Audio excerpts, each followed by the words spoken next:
स्वागत है आपका स्टार सिटी न्यूज़ में। मैं जितेंद्र गुप्ता। इस वक्त हम मौजूद हैं बादली विधानसभा में। हमारे बीच अनिल लांबा जी भारतीय जनता पार्टी से, हम सीधी बात करेंगे। अनिल लांबा जी, आपका स्वागत है स्टार सिटी न्यूज़ में। धन्यवाद, नमस्कार। जैसे अनलॉक 2 चल रहा है, जैसे ऐसे लोगों में एक जागरूकता थी, शुरुआती डर था। आज जैसे देख रहे हैं कि सर कहीं ना कहीं लोगों में डर खत्म, भय खत्म होता जा रहा है। जिस प्रकार दिल्ली में केसेस बढ़ते जा रहे हैं, इस पर क्या आप कहना चाहते हैं? देखिए, लोगों में डर सरकार की वजह से था कि ये जो दिल्ली की सरकार है, जो इतने बड़े बड़े वादे करती है, क्या ये वास्तव में हमें स्वास्थ्य सेवाएं दे पाएगी या नहीं। और वो दिखाई भी दिया, वो डर लोगों का बिल्कुल सच भी साबित हुआ। ये सरकार स्वास्थ्य के ऊपर इतना पैसे की बात करती है, इतने बड़े बड़े वादे करती है, दावे करती है, लेकिन वो सभी खोखले साबित हुए। अब क्योंकि केंद्र सरकार ने दिल्ली की जिम्मेवारी अपने कंधों पर ली है, उसके बाद से स्थितियों में सुधार हुआ है। टेस्टिंग होनी स्टार्ट हुई है, हॉस्पिटलों में एडमिशन होने स्टार्ट हुए हैं। नहीं तो आपने देखा होगा पीछे कितनी बुरी स्थिति थी, कोई भी हॉस्पिटल कोरोना मरीज को लेता ही नहीं था। दूसरी चीज, अगर आपको किसी और बीमारी की वजह से भी हॉस्पिटल जाना पड़ता था तो सरकारी हॉस्पिटल तो वैसे, क्योंकि उनके पास में ऐसी कोई सुविधा थी नहीं, टेस्टिंग हो नहीं रही थी, इक्विपमेंट थे नहीं, पीपीई किट नहीं उपलब्ध करा पा रहे थे, तो वो इसलिए उनको कोई भी सुविधा नहीं दे पा रहे थे। और प्राइवेट हॉस्पिटलों में एक किस्म से मुनाफाखोरी का वो चल गया था कि भाई आप 25-30 लाख रुपए जमा करो तब हम हाथ लगाएंगे। तो जो केजरीवाल जी हैं, जो दिल्ली में हमारे मुख्यमंत्री जी हैं, उन्होंने स्वास्थ्य सेवाओं का सिर्फ ढिंढोरा पीटा, और वो अगर जमीन पर देखें तो वो कहीं दूर दूर तक नहीं थी। अब आज के दिन में जो परिस्थितियां बदली हैं, सेंटर ने तकरीबन दिल्ली सरकार को 20-25 हज़ार बेड मुहैया कराए हैं, जो कोविड-19 से पीड़ित व्यक्ति हैं उनके लिए। तो सर, जैसे कि गृह मंत्री अमित शाह जी ने दिल्ली सरकार में जो तालमेल चल रहा है कोरोना महामारी के चलते, क्या लगता है दिल्ली में कुछ चेंजेस लग रहा है आपको? मतलब अब जब से अमित शाह जी ने दिल्ली की कमान संभाली है, डर भय नहीं है। क्योंकि देखिए, जैसे ही जिस दिन उन्होंने दिल्ली के लिए दिल्ली के सीएम के साथ में, डिप्टी सीएम के साथ, स्वास्थ्य मंत्री के साथ में जो मीटिंग की, उसके तुरंत बाद उन्होंने एलएनजेपी हॉस्पिटल का दौरा किया, जो स्वास्थ्य के मामले में काफी न्यूज चैनलों ने दिखाया था वहाँ की बदतर हालत। वहाँ का दौरा किया, वहाँ के स्टाफ का हौसला बढ़ाया, जो स्टाफ नर्स हैं या फिर डॉक्टर्स हैं या फिर और अन्य स्टाफ है जो कोरोना पेशेंटों का इलाज कर रहे हैं, उनके बीच में जाकर के हौसला भी बढ़ाया और उनसे जानकारी ली कि आपको किस चीज़ की आवश्यकता है, हम उसको दूर करेंगे। इससे पहले अरविंद केजरीवाल जी या उनके स्वास्थ्य मंत्री जी या अपने मनीष सिसोदिया जी, कोई भी एक भी व्यक्ति किसी भी हॉस्पिटल का दौरा उन्होंने नहीं किया।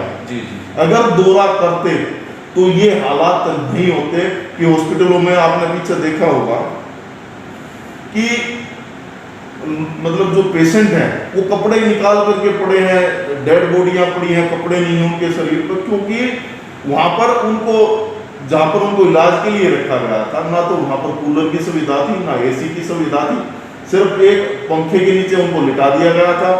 और जहां दिल्ली के अंदर 40-43 टेम्परेचर है, उसके अंदर इतनी भयंकर गर्मी में और इस बीमारी के अंदर आदमी रह ही नहीं सकता। अभी आपने देखा होगा कि 2 स्टाफ नर्सों को सस्पेंड कर दिया गया। उन स्टाफ नर्सों की क्या गलती हो सकती है भाई? आप सीएमओ को सस्पेंड करो ना, अगर आपने करना तो सीएमओ को करो, लेकिन आपने तो उठा करके 2 स्टाफ नर्सों को ऊपर वो सारी जिम्मेवारी डाल दी।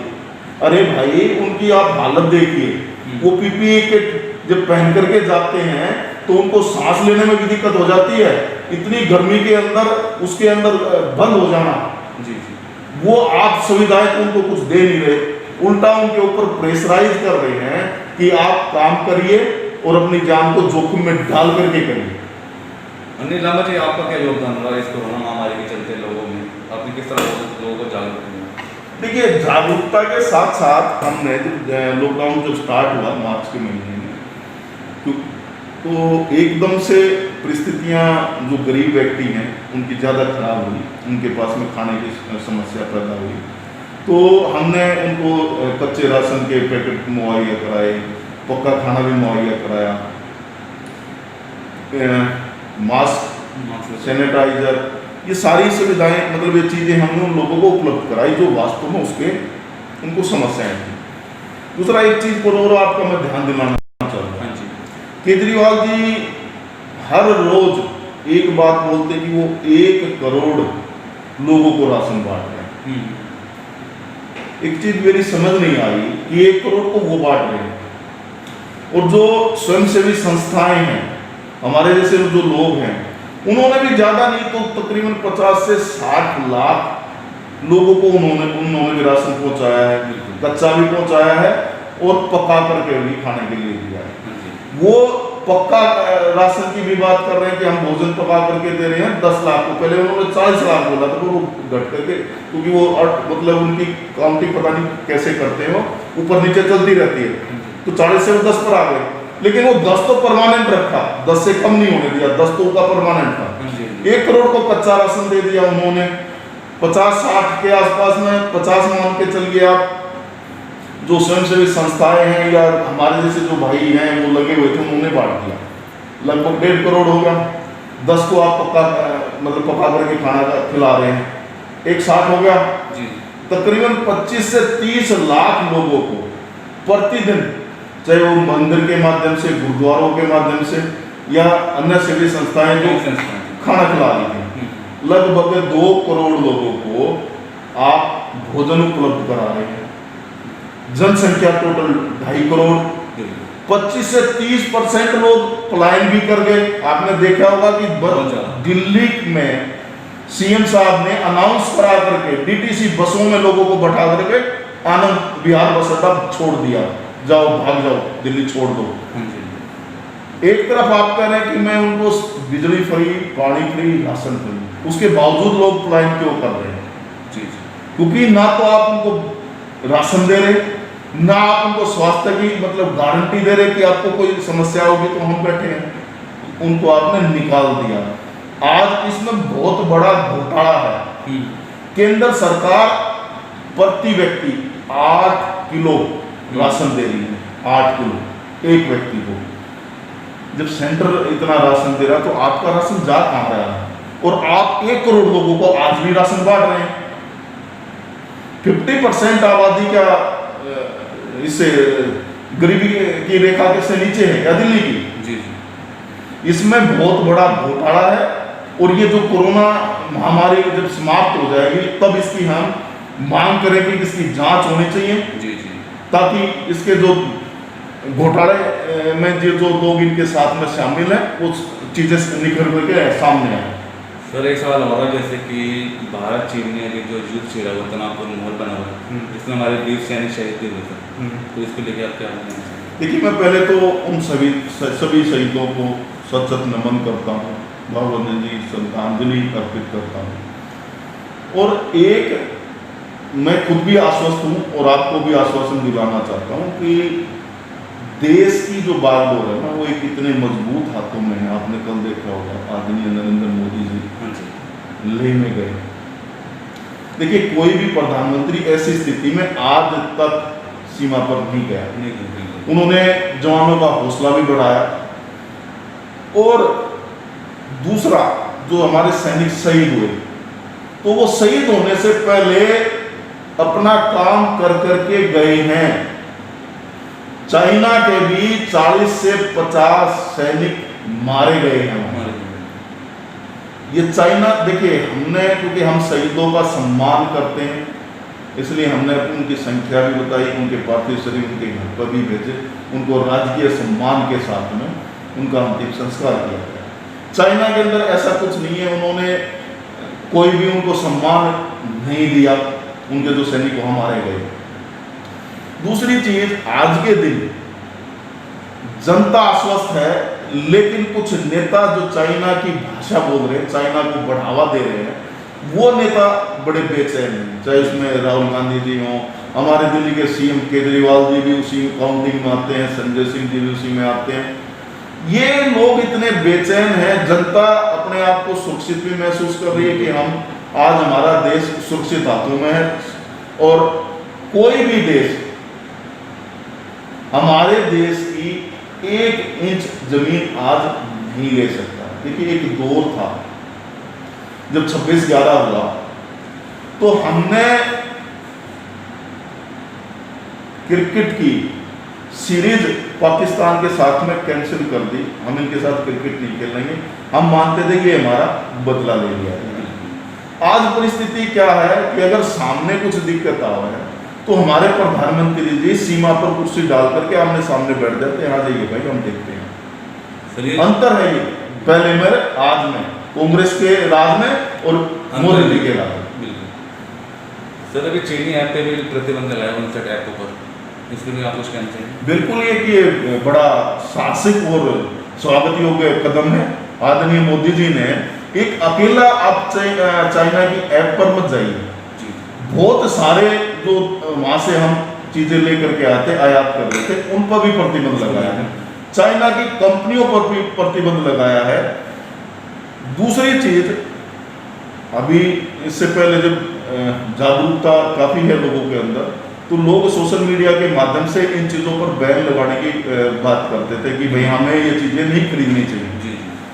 तो कुछ आम आदमी पार्टी और कांग्रेस के जो कार्यकर्ता हैं, वर्कर हैं, वो कहते थे कि सरकार को इस पर प्रतिबंध लगाना चाहिए, हम थैला लेकर के चाइना नहीं जाते इन चीजों को लेने के लिए, तो सरकार ने लगाना चाहिए। मैं उन सभी भाइयों को एक चीज बताना चाहता हूं कि जब अमेरिका ने जापान पर परमाणु हमला किया, उसके बाद से, क्योंकि एक अंतर्राष्ट्रीय संधियां होती हैं, हर एक देश का सामान हर एक देश में बिक सकता है, उसको रोक नहीं सकते आप।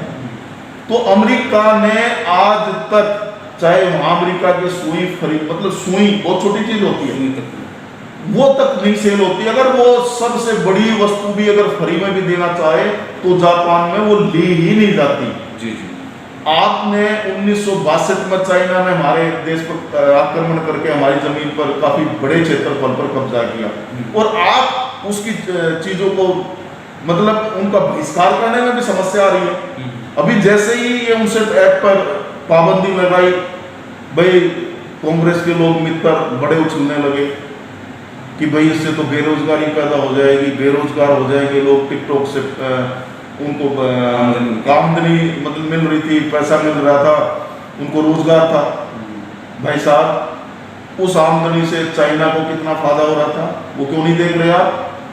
और मैं नहीं मानता, अगर कोई अपने देश से प्यार करता है, जिसके अंदर देश का को मर मिटने का जज्बा है, वो इन चीजों को बात करेगा। वो लोग सिर्फ और सिर्फ लोगों को भटकाने के लिए और राजनीति करने के लिए ऐसी बातें करते हैं।